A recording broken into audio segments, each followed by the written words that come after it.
So, What I wanted to start with, actually, was some statistics on what's going on with growth. well, who's in charge here? Who's in charge? I don't know. I'm asking the question. Okay, ask the question. I'd like to start with some statistics. No, here. So that's Greg. That's his background. This is far-reaching. This is deep, passionate, but in a way, deeply caring, deeply activated. Every moment of every day is how do I help somebody else? How do I do something good? And his brain is so active and so powerful.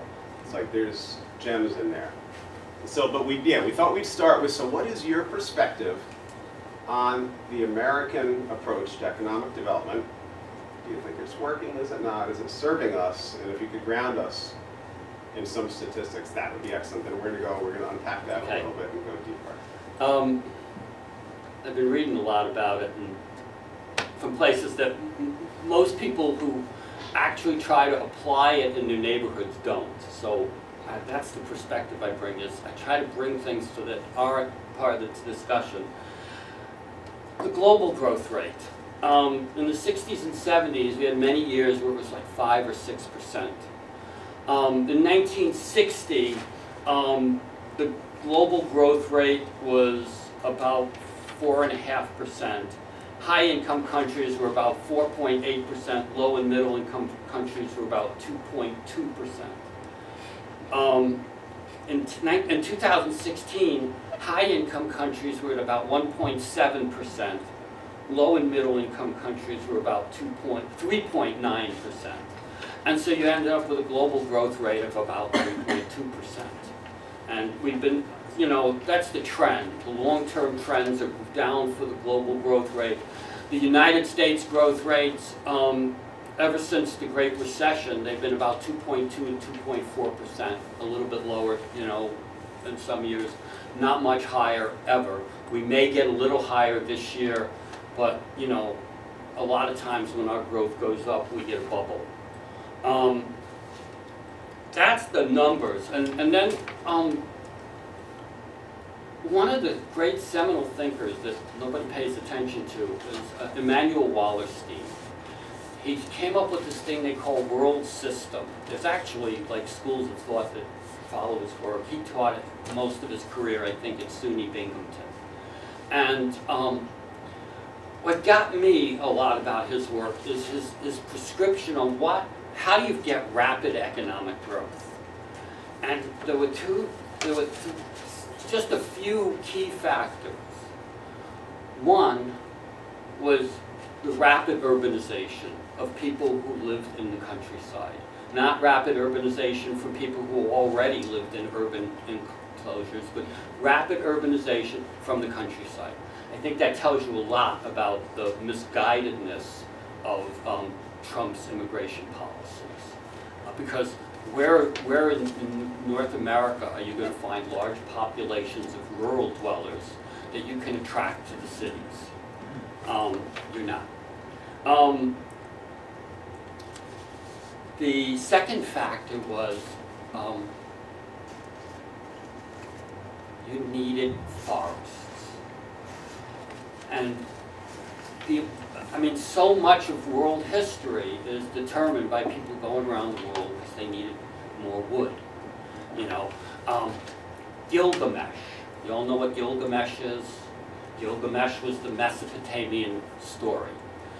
Essentially, Gilgamesh is about a group of people going out to fight and slay the forest dragon. The dragon was protecting the forest, and they slew it so that they could cut all the wood to build their city.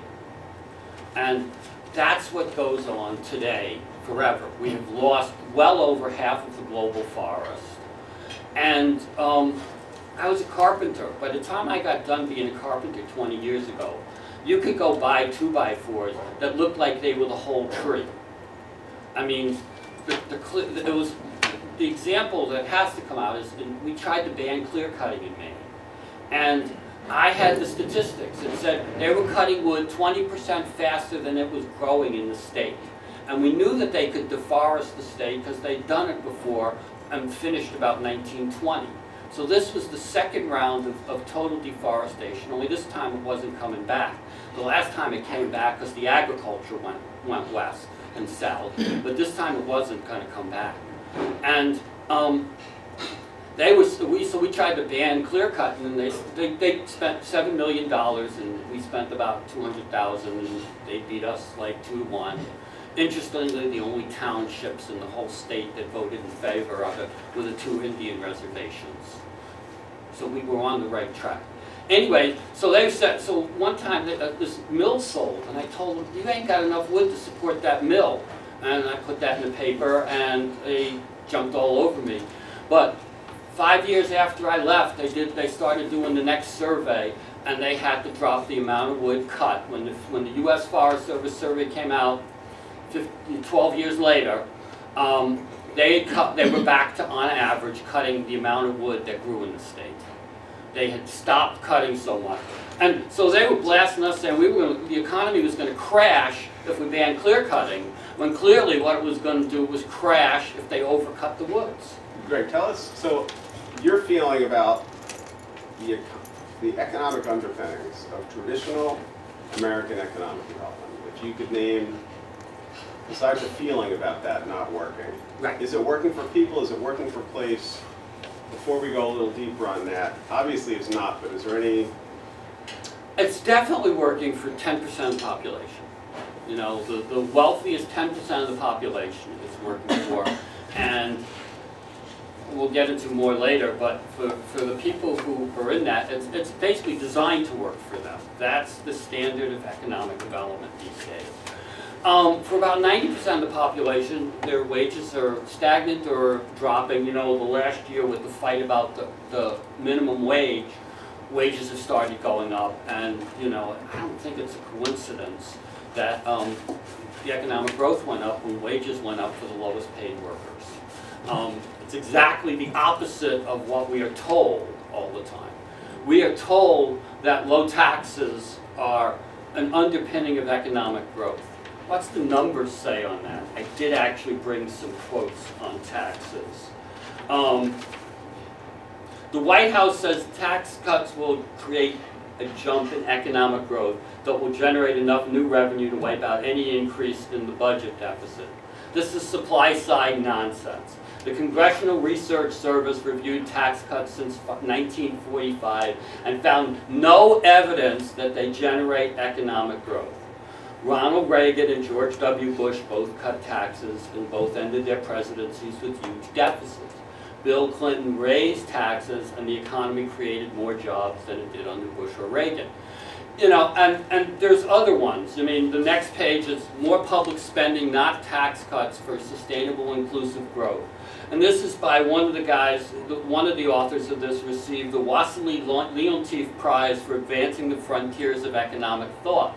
These guys are saying, you know, and they quote a bunch of other guys, including people who worked in the Reagan White House, that the 1981 tax cuts produced virtually no net impact on growth. You know, and they report, you know, the OECD and the IMF both doubt tax cuts. I've started reading stuff from the World Bank and the IMF that say, especially tax cuts for the wealthy are actually the opposite, and doing that for real estate is actually even worse. I have a quick just experiment. So is there anyone in the room that really believes cutting taxes is great for the economy? Like, is that old school? Is that standard? Does this sound extreme, or does this sound, of course?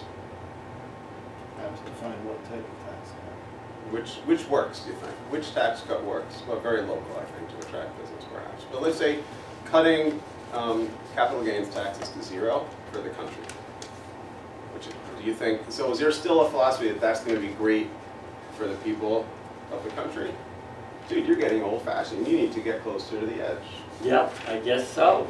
Well, you know, the thing is if you listen to the words that come out of the State House and your words that come out of a lot of places like that, it's still, that's still the dominant philosophy that they're talking about. I mean, if you listen to the Rhode Island legislature. People that study it, I think, yeah, maybe are seeing a little different. Right, well, I'm glad because, you know, one of the things is politicians don't have to be fact-based.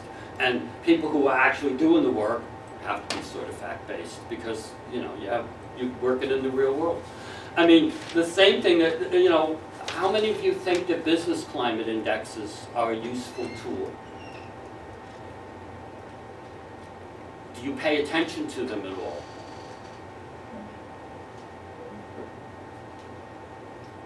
I could throw the rest of my speech out, because I basically tear apart everything they talk about in the business climate indexes, because they're bad science. What you said we were infiltrators, but then when I looked at the thing, if they're having Bert speak before us, you know what I mean? And you're talking about Michael Schumann, who's so grounded, right? I think this space is moving.